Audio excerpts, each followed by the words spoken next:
Do this, and an avoidant partner will truly fall in love with you. In this video, I'm going to talk to you from an avoidance perspective about what we really want from a partner in a relationship. If you're with an avoidant person and can do these two things, they will start to genuinely fall in love with you. First, communicate with events, not emotions. You probably think that the moment a conflict arises, avoidants just bury their heads in the sand, never wanting to resolve anything. Let me tell you from my own experience. We aren't afraid of resolving practical problems.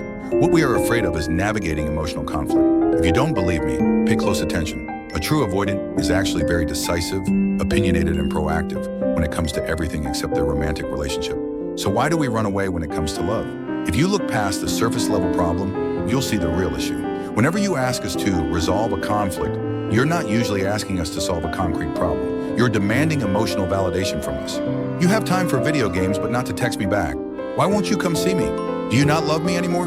Can you please not just disappear whenever there's a problem? I feel like I'm falling apart. See the pattern? Hidden beneath these seemingly simple questions are your intense emotional demands and inner turmoil. We can keenly sense your need for emotional reassurance, and we know we can't give it to you. So we retreat. We give up on communication and problem solving because the alternative is facing an endless barrage of your questions and pursuits.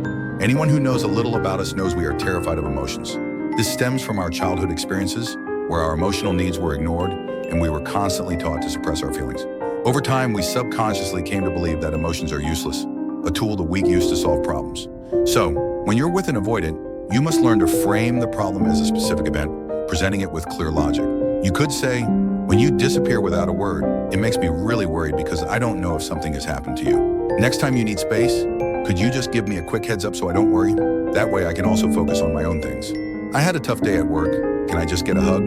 We haven't been to that barbecue place in ages. Let's go tonight. By turning every issue into a concrete, actionable event, an avoidant can better understand your needs. This is the correct way to open the door to communication with them. Second, when it comes to your core principles and boundaries, be firm. A common mistake people make when dating an avoidant is to nitpick over the little things. But when a real principle or boundary is crossed, they become endlessly forgiving and accommodating. Over time, this just makes us see your standards and boundaries as being too low. This is because we are deeply drawn to strength.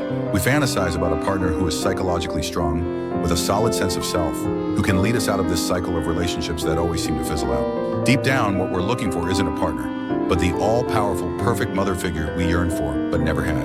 In many ways, we can be just as much of a handful as anxious types, creating drama and conflict.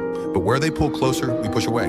And in the process of pushing you away, we are silently observing you, testing your psychological strength and your boundaries to see if you can handle our behavior. We are like children, repeatedly acting out to get your attention and to feel your love. But if you try to meet these needs without any boundaries, you'll fall right into our trap. When you're with an avoidant, you have to make them understand that you are not their parent and they are not your child. You are partners.